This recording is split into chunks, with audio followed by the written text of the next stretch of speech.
오늘 아침 우리에게 주시는 하나님 말씀은 창세기 9장 18절에서 29절까지 말씀입니다. 창세기 9장 18절로 29절까지의 말씀을 세번역 성경으로 봉독합니다.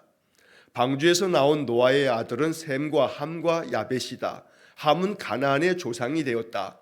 이 세 사람이 노아의 아들인데 이들에게서 인류가 나와서 온 땅 위에 퍼져나갔다. 노아는 처음으로 밭을 가는 사람이 되어서 포도나무를 심었다. 한 번은 노아가 포도주를 마시고 취하여 자기 장막 안에서 아무것도 덮지 않고 벌거벗은 채로 누워 있었다. 가나안의 조상 함이 그만 자기 아버지의 벌거벗은 몸을 보았다. 그는 바깥으로 나아가서 두 형들에게 알렸다. 셈과 야벳은 겉옷을 가지고 가서 둘이서 그것을 어깨에 걸치고 뒷걸음쳐 들어가서 아버지의 벌거벗은 몸을 덮어드렸다. 그들은 아버지의 벌거벗은 몸을 보지 않으려고 얼굴을 돌렸다. 노아는 술에서 깨어난 뒤에 작은 아들이 자기에게 한 일을 알고서 이렇게 말하였다. 가나안은 저주를 받을 것이다. 가장 천한 종이 되어서 저의 형제들을 섬길 것이다. 그는 또 말하였다. 셈의 주 하나님은 찬양받으실 분이시다. 셈은 가나안을 종으로 부릴 것이다. 하나님이 야벳을 크게 일으키셔서 셈의 장막에서 살게 하시고 가나안은 종으로 삼아서 셈을 섬기게 하실 것이다. 홍수가 있은 뒤에도 노아는 350년을 더 살았다. 노아는 모두 950년을 살고 죽었다. 아멘. 자, 어제 이어서 창세기 9장에 이제 노아 홍수의 그 심판이 지나고 이제 이 땅에 다시 노아를 통해서 노아의 세 아들을 통해서 세상에 인류가 퍼져가는 이야기를 오늘 본문에서 우리가 보게 됩니다. 하지만 오늘 이 창세기 9장 18절로 29절의 말씀은 참 유감스러운 말씀이기도 합니다. 왜냐하면 하나님이 세상에 죄악이 가득한 가운데서도 하나님의 은혜를 얻어서 의로운 사람으로, 흠이 없는 사람으로, 개역개정 성경의 번역으로 하면 의인이요 완전한 자라고 평가되는, 그래서 하나님과 동행하는 이 노아가 홍수 이후에 다시 그의 삶의 자리에서 안타깝게도 포도주에 취해서 벌거벗은 몸으로 이렇게 자식들에게 어찌 보면 요즘 말로 하면 민폐를 끼치는 그런 안타까운 이야기를 오늘 본문에서 우리가 보기 때문입니다. 오늘 이 이야기는 우리에게 선명하게 이런 이야기를 들려주는 겁니다. 홍수의 심판이 지나갔다 해서 또 노아가 의인이요 또 흠이 없는 사람이라고 해서 노아에게 죄성이 없는 건가? 그렇지 않다는 겁니다. 노아와 그의 아들들도 역시 마찬가지로 홍수를 지나왔다 하더라도 그들 안의 죄성은 아담과 하와의 타락 이후의 인간은 전적 타락한 인생이기 때문에 하나님의 은혜 가운데서 노아가 의로운 삶을 살고 하나님과 동행하는 삶을 살았다 하여도 결코 어느 누구도 하나님 앞에서 안심할 자가 없다는 겁니다. 그러므로 우리가 조금이라도 방심하고 아니란 마음에 빠지면 어김없이 우리의 삶이 넘어지고 깨어질 수밖에 없는 연약한 인생이며 죄인인 것을 우리가 잊지 말아야 됩니다. 그래서 오늘 본문의 이야기를 읽으면서 이 노아의 이 어쩌면 실수일 수도 있고 또 어쩌면 노아의 이 술 취함의 이 행위가 결국 자초한 것이 그의 자식에게 큰 어려움을 끼치게 되는 그런 예언적 말씀으로 이제 이 말씀을 우리가 읽게 될 텐데, 결국 이것이 하나님께서 가인에게 명하셨던 그 말씀을 다시 한번 되새기게 하는 그런 말씀이 된다는 겁니다. 하나님께서 아벨의 제사를 받으시고 가인의 제사를 받지 않으셨을 때 창세기 4장 7절 말씀에 보면 가인에게 어찌 내가 화를 내느냐 하면서 내 얼굴이 변하는 것이 합당하냐 하는 그런 말씀을 하시면서 가인에게 하셨던 그런 경고하는 그런 말씀이 있었습니다. 창세기 4장 7절에 죄가 문에 엎드려 있느니라, 죄가 너를 원하나 너는 죄를 다스릴지니라. 하나님께서는 이 가인의 마음 가운데 그 분노함이 결국 더 자라서 죄가 될 것을 아시고 죄가 네 문 앞에 엎드려 있다. 죄가 너를 지금 삼키려고 너를 원하고 있다. 하지만 너는 죄를 다스려라 라고 이렇게 말씀하셨습니다. 하지만 이 가인은 죄를 다스리지 못하고 결국 자기 동생을 들로 데리고 나가서 쳐 죽이고 말았던 겁니다. 고린도전서 10장 12절의 말씀을 통해서 바울이 우리에게 가르쳐주는 대단히 중요한 교훈의 말씀은 그런즉 선줄로 생각하는 자는 넘어질까 조심하라. 오늘 이 노아의 이야기는 바로 이 바울의 고린도전서 10장 12절의 말씀을 다시 한번 깊이 음미하게 만드는 그런 말씀이 된다는 것입니다. 의로운 사람이여 완전한 자라고 기록되어져 있는 흠이 없는 노아가 선줄로 생각하는 자가 넘어질까 조심해야 하는데 결국 넘어져 버리고 말았던 겁니다. 자, 오늘 본문의 이야기를 통해서 우리의 신앙의 삶 속에 우리가 이 말씀을 통해서 또 깨달아야 할 영적 교훈을 마음 깊이 되새기는 이 아침이 되기를 원합니다. 자, 본문의 이야기를 이제 살펴보면 이제 18절 이하의 말씀에서 방주에서 나온 노아의 아들들 세 아들들의 이름이 거명됩니다. 셈과 함과 야벳이라고 이렇게 기록되어 있습니다. 자, 물론 여담입니다만 중요한 이야기는 아니지만 셈과 함과 야벳 누가 형이고 누가 동생이냐라고 하는 부분에서 학자들은 좀 분분한 의견을 내놓고 있습니다. 우리는 전통적으로 이 이름의 순서대로 셈, 함, 야벳 이러한 순서라라고 이렇게 읽혀지기도 합니다만 그러나 어떤 학자들에 따라서는 실제적으로 나이에 있어서의 연장자는 야벳이 제일 큰 형일 거다라고 하는 것이 대체적으로 일반적으로 많이 받아들여졌던 견해이기도 합니다. 자, 그러나 셈이 먼저 언급되면서 셈이 맏아들로 여겨지는 까닭은 셈을 통해서 이제 하나님이 셈의 계복 가운데 셈의 그 족보 속에 아브라함을 택하시고 그리고 이 셈의 그 가계 그 족보 가운데서 예수 그리스도가 탄생하시기 때문에 바로 영적인 의미에서 하나님께서 세상을 구원하시는 이 구원사 구속사의 의미에서 장자의 그러한 명분과 또 복을 이어가는 이가 셈이기 때문에 셈이 제일 먼저 이름이 거명되어진다라고 이렇게 해석하곤 합니다. 물론 이 형제들의 나이의 순서가 누구가 먼저냐라고 하는 것은 본질상 그렇게 중요한 일은 아닙니다. 자, 오늘 본문의 이야기에서 이제 중요한 초점은 하나님께서 셈에게 복을 주시는 장면에 이제 24절 이하의 이야기에서 하나님께서 셈에게 복을 주시고 또 야벳에게는 셈의 장막에 살게 하신다라고 하는 것에 담겨져 있는 영적 의미를 우리가 잠시 후에 살펴볼 것입니다. 자, 한편 18절 말씀에서 함은 가나안의 조상이 되었다라고 하는 표현이 나옵니다. 이것은 이제 그 바로 뒤에 나오는 이 함에게서 이제 노아가 함을 저주하는 그런 장면에서 가나안이 저주를 받을 거다라고 하는 이야기를 통해서 이 함의 아들들은 이제 우리가 그 다음 장에서 보겠습니다만 여러 명의 아들들이 있습니다. 그 중에 이 가나안은 함의 아들들 중에 하나입니다. 그럼에도 불구하고 아버지 노아가 저주를 할 때에는 가나안은 저주를 받을 것이다 라고 이렇게 이야기를 하는 장면을 우리가 잠시 후에 25절에서 보게 될 겁니다.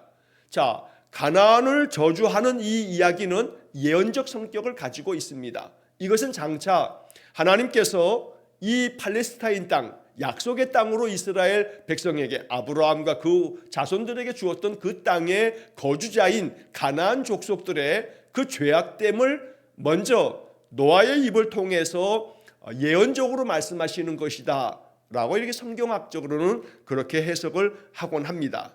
자, 어쨌든 오늘 본문의 이제 이야기의 중심 이야기의 이제 첫 번째 이야기는 노아가 농사를 짓고 난 다음에 그 수확한 포도를 가지고 포도주를 만들었는데 그것을 마시고 취했다는 겁니다. 자, 21절에 노아가 포도주를 마시고 취해서 장막 안에서 아무것도 덮지 않고 벌거벗은 채로 누워 있었습니다. 자, 포도주를 마셨다라고 하는 것이 무슨 허물과 죄라고 말할 수는 없습니다. 왜냐하면 그 이후에 하나님께서 이 포도주는 축복의 선물로 많은 이스라엘 사람들이 이 감람나무와 포도나무에서 나는 열매와 그 포도주를 하나님께서 주신 축복으로 여겨지는 본문을 구약성경에서 우리가 여러 곳에서 볼 수 있기 때문입니다.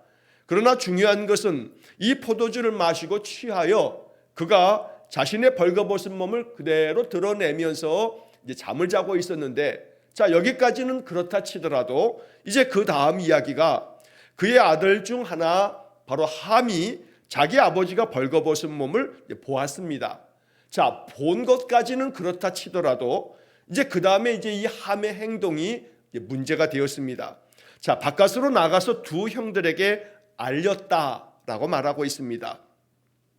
반면에 이제 그 다음에 그 함의 이야기를 듣고 이제 그 형인 셈과 야벳이 겉옷을 가지고 가서 둘이 서로 그것을 겉옷을 어깨에 걸치고 뒷걸음쳐 들어가서 그 아버지의 벌거벗은 몸을 덮어드렸다라고 23절에 말씀합니다. 심지어 그들은 아버지의 벌거벗은 몸을 보지 않으려고 얼굴을 돌렸다라고도 성경은 이야기를 합니다.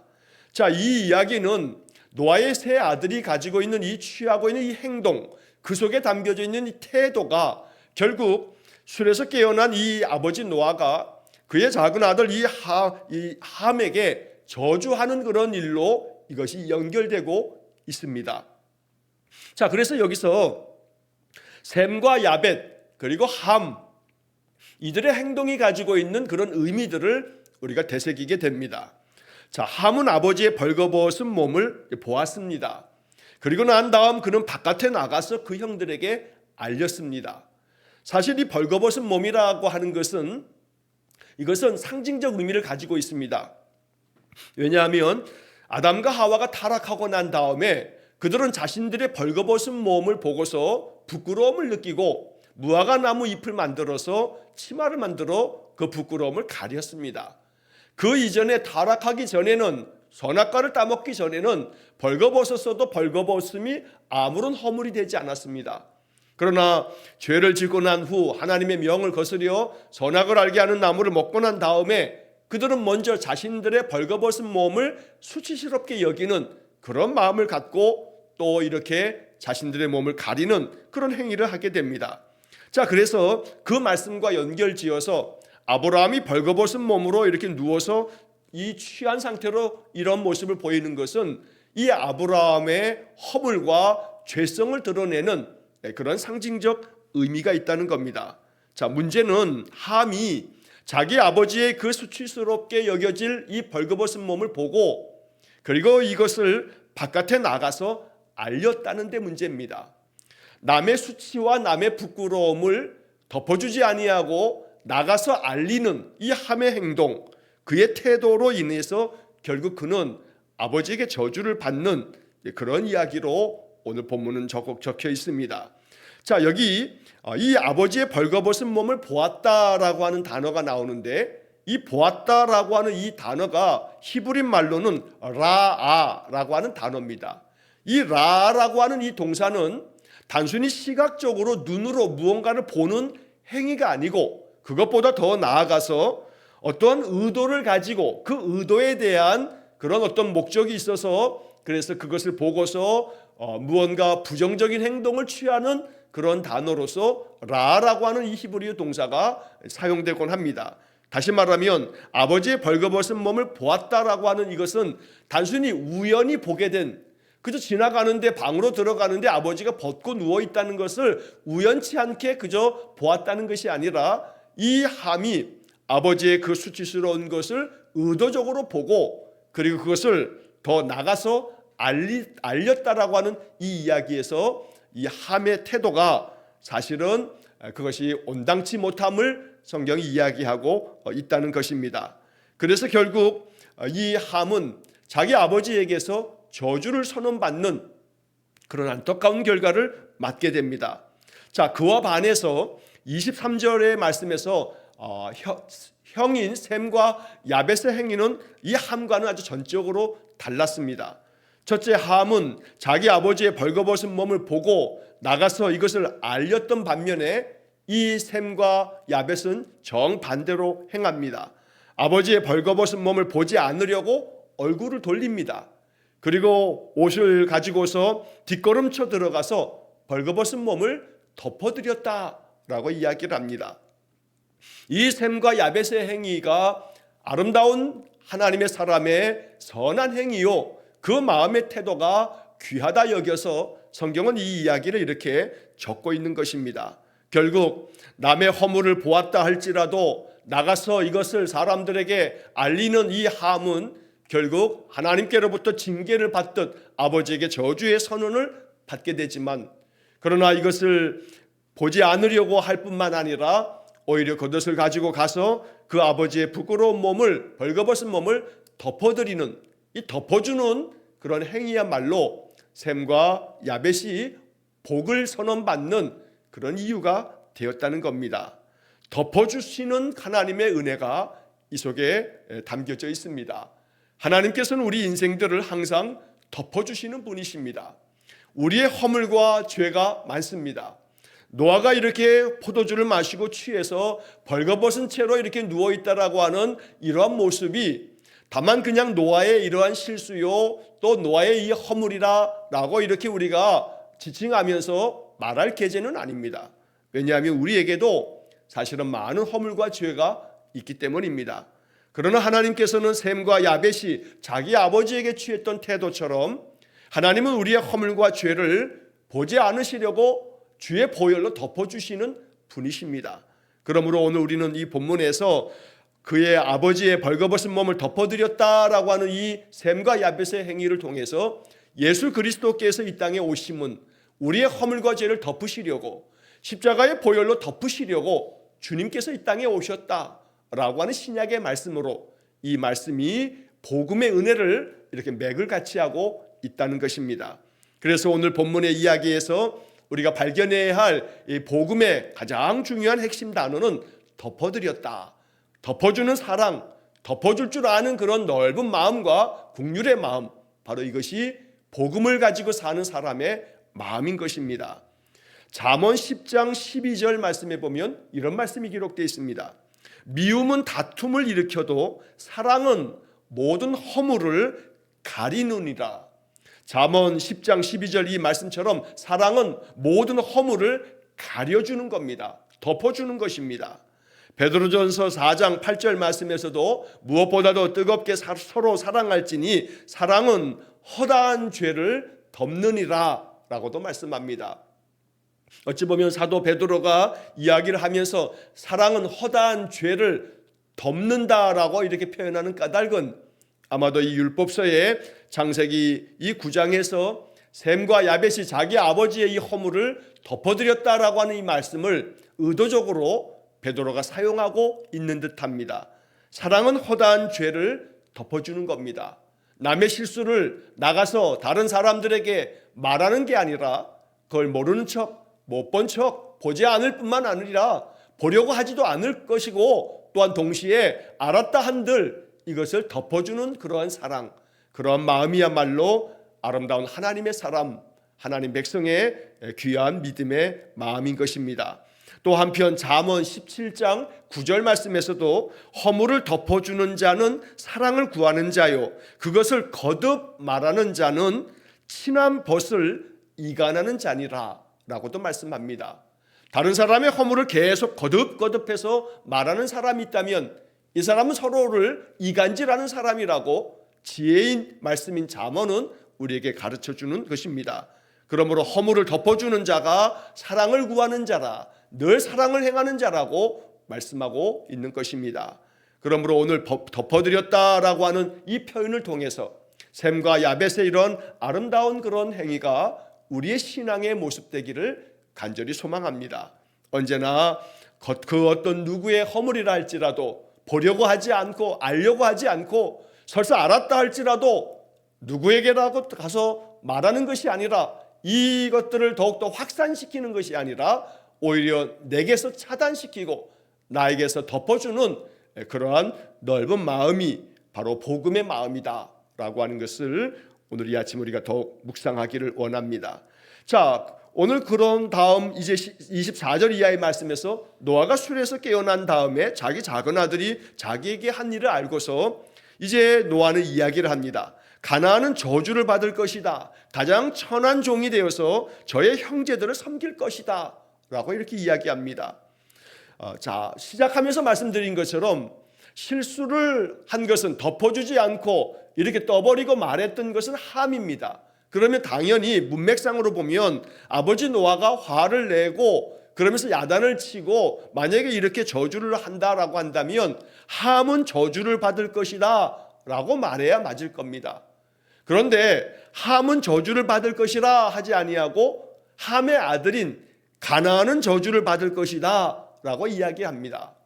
함의 아들들이 가나안만 있는 것이 아닙니다. 가나안 말고도 함의 아들들이 이제 나옵니다. 이제 우리가 내일 10장의 말씀에서 족보를 보면서 족보의 그런 이름들이 언급될 텐데, 그런데 함은 저주를 받을 것이라 가장 천한 종이 될 것이다. 그래서 그의 형제들을 섬길 것이다. 이렇게 말하지 아니하고 가나안을 지칭하고 있다는 겁니다. 그래서 앞서 시작하면서 말씀드린 것처럼 바로 이것은 장차 하나님께서 이 가나안 족속들의 죄악됨, 그들의 우상 숭배와 또 성적인 타락과 또 그들의 가지고 있는 아주 무자비한 폭력성과 그로 인해서 이 가나안 족속들이 하나님께서 이스라엘 바로 아브라함과 그의 자손들에게 주신 이 약속의 땅을 정말로 포악한 죄가 가득한 그런 땅으로 만들어가는 것으로 인해서 하나님께서는 이 가나안 족속들을 바로 여호수아와 이스라엘 군대를 통해서 완전히 진멸하시는 이야기가 여호수아서의 이야기입니다. 여호수아가 이스라엘 백성들과 함께 가나안 땅을 차지하는 과정은 단순한 나라와 나라 사이의 정복 전쟁이 아닙니다. 이것은 하나님께서 하나님 거룩한 백성을 출애굽시켜서 약속의 땅으로 돌아오게 하시면서 이 가나안 땅에 차지하고 있었던 7 족속들의 죄악을 심판하는 이야기가 여호수아서의 본질인 것입니다. 자, 그래서 여기 지금 이 가나안은 저주를 받을 것이라 하는 이야기를 성경학자들은 이것은 예언적인 선언이다라고 이렇게 보는 것입니다. 장차 가나안 7 족속들이 죄악 가득한, 그래서 그 땅을 하나님이 축복한 약속의 땅을 죄악의 땅으로 만들 것에 대한 것을 예언적으로 선포한 말씀이라고 이렇게 보는 것입니다. 분명히 성경은 연좌죄를 허용하지 않습니다. 분명히 성경은 바로 아버지의 죄가 있어서 그 죄의 값을 아들이 져야 된다라고 말하지 않는 겁니다. 에스겔서 18장 20절 말씀에 보면 분명하게 이렇게 기록됐습니다. 아들은 아버지의 죄악을 담당하지 아니할 것이요 라고 말합니다. 아들은 아버지의 죄 때문에 그 죄를 담당하지 않을 것이다. 에스겔 18장 20절에 기록된 말씀입니다. 그러니 당연히 아들인 가나안이 자기 아버지 함의 그 죄악을 담당할 이유가 없다는 겁니다. 그래서 여기서 이 이야기는 결코 아버지 함 때문에 그의 아들 가나안이 저주를 받는 연좌제 같은 그런 이야기를 얘기하고 있는 것이 결코 아닙니다. 오히려 이 이야기는 장차 하나님께서 하나님의 거룩한 백성들을 출애굽시켜 약속의 땅 그 조상들에게 주신 가나안 땅으로 들어가게 할 때 가나안 7 족속들의 죄악됨을 하나님 심판하실 텐데, 바로 그렇게 이 가나안 땅이, 가나안 족속들이 저주를 받아 심판을 당해서 하나님의 백성에 의해서 결국 멸절되고 말 거다라고 하는 이야기를 노아의 입을 통해서 예언하셨다고 보는 것이 성경학자들의 이 본문에 대한 해석인 것입니다. 자, 그 다음에 이어지는 26절 이하의 말씀에서 이제 이 가나안은 저주를 받을 것이라는 예언적 선언 이후에 셈과 야벳에 대한 축복의 말씀도 이어집니다. 셈의 주 하나님은 찬양받으실 분이시다. 셈은 가나안을 종으로 부릴 것이다. 하나님이 야벳을 크게 일으키셔서 셈의 장막에서 살게 하시고 가나안은 종으로 삼아서 셈을 섬기게 하실 것이다 라고 이야기합니다. 자, 여기서 셈의 주 하나님은 찬양받으실 분이시다 라고 하시면서 바로 하나님은 셈의 하나님이시라고 이야기를 합니다. 자, 이 이야기도 역시 마찬가지로 예언적 성격을 가지고 있습니다. 하나님께서 이 셈의 자손들 가운데서 아브라함을 택하십니다. 아브라함의 조상이 바로 셈이었던 겁니다. 자, 그래서 이 셈의 족보 가운데 이제 우리가 11장에서 아브라함까지 이르게 되는 족보를 보게 됩니다. 그리고 그 아브라함으로부터 다윗이 나고 다윗으로부터 또 예수 그리스도가 탄생하는 그 족보를 우리가 마태복음 1장에서 보게 되는 겁니다. 자, 그래서 셈의 주 하나님은 찬양받으실 분이시다라는 이야기는 하나님께서 구속사의 그 한 족속을 택하실 때 바로 셈의 그 가문에서 바로 하나님의 구원의 은혜를 펼치실 것에 대한 그런 예언을 이 속에 담고 있다는 겁니다. 자, 한편 27절에 야벳에 대한 이야기를 하면서 야벳과 셈은 똑같이 아버지의 허물을 덮어주는 똑같은 행동을 한 사람들입니다. 자, 그런데 셈은 하나님께서 셈의 주 하나님이라고 얘기하면서 축복하면서 야벳에게는 바로 그 셈의 장막에서 살게 될 거다라고 이야기를 하기도 합니다. 자, 여기 야벳은 셈의 장막에서 산다라고 하는 이야기를 해석하면서 몇몇 성경학자들은 이 부분의 의미에서 야벳이라고 하는 것은 바로 하나님이 택하신 바로 이스라엘 백성들을 제외한 이방의 사람들을 일컫는 말일 거다라고 이렇게 해석하기도 합니다. 그래서 셈의 장막에서 살게 된다라고 하는 것은 바로 셈의 장막, 장차 오실 예수 그리스도의 조상인 셈이기 때문에 셈의 장막은 바로 예수 그리스도에게서 그 장막에서 산다. 즉 야벳, 장차 많은 이방의 족속들이 바로 하나님이 택하신 셈의 장막 그리스도 안에서 그들의 구원의 은혜를 얻게 될 거다. 그래서 성경학자들은 셈의 장막에서 살게 되는 야벳의 이야기를 이방인들에게도 구원의 은혜가 펼쳐지므로 그들도 역시 마찬가지로 셈의 자손인 예수 그리스도 안에 그들이 거하게 될 거다라고 하는 이방인의 구원을 예표하는 그런 말씀으로 이 말씀을 해석하기도 하는 겁니다. 자, 결론적으로 오늘 이 9장의 이야기를 통해서 우리가 묵상하게 되는 것은 이 노아의 이 허물과 이 실수를 바라보면서 결국 노아도 완전하지 않다. 노아의 이 허물과 죄에 대해서 성경은 결코 우호적으로 얘기하는 것은 아닙니다. 하나님께서 이 노아가 보여주었던 이 실수와 이 허물은 그것 그대로 그것이 분명히 허물이며 죄악임을 이야기하고 있습니다. 그러나 오늘 본문에서 우리가 이 말씀을 묵상하면서 여전히 불편한 마음이 드는 것이 한 가지가 있습니다. 그게 뭐냐 하면 잘못은 분명히 노아가 했습니다. 그런데 이 노아가 자기가 잘못한 것에 대해서는 내가 잘못했다라고 인정하거나 또 내가 이렇게 허물 때문에 너희들이 이렇게 됐다라고 이렇게 시인하는 장면도 없습니다. 그러면서 이 노아가 자기의 아들, 그 함의 아들인 가나안을 저주하는 장면으로 흘러가는 것을 봅니다. 자, 이 성경의 이야기는 아무리 의로운 사람 노아라 할지라도 무너질 수밖에 없는 죄인임을 이야기합니다. 성경은 노아의 이 허물을 두둔하지 않습니다. 노아의 이 실수와 이 잘못을 정당화하지도 않습니다. 홍수 이후에 인간의 죄성이 사라지지 않았다라고 하는 것을 이 이야기를 통해서 이야기할 뿐만 아니라 의인이여 흠이 없는 노아조차도 실수하고 넘어질 수밖에 없는 죄 앞에서는 어떤 누구도 완전할 수 없다라고 하는 것을 이야기할 뿐입니다.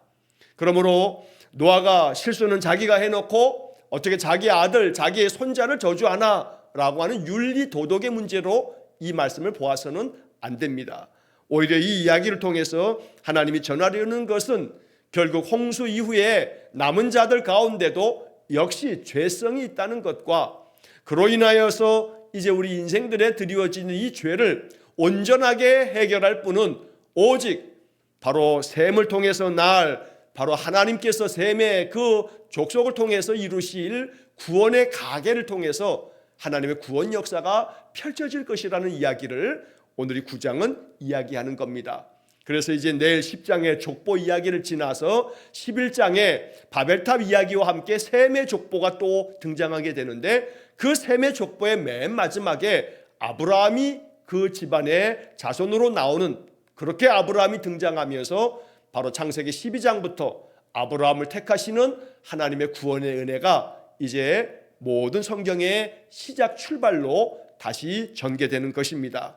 오늘 이 본문의 말씀에서 덮어드렸다라고 하는 이 단어가 우리에게 복음의 말씀으로 들려지기를 원하고 또한 셈과 야벳의 행동과 비교해서 함의 이 어리석음을 또 보면서 무엇보다 어떠한 허물과 또 부끄러움을 누구의 어떤 이야기를 보았다 할지라도 알았다 할지라도 이것을 들추어내어 말하는 자가 아니라 오히려 덮어주는 그러한 아름다운 그런 신앙의 성품이 우리 안에 있어지기를 간절히 축원합니다.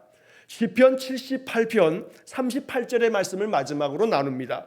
시편 78편 38절의 말씀은 이렇게 우리에게 이야기합니다.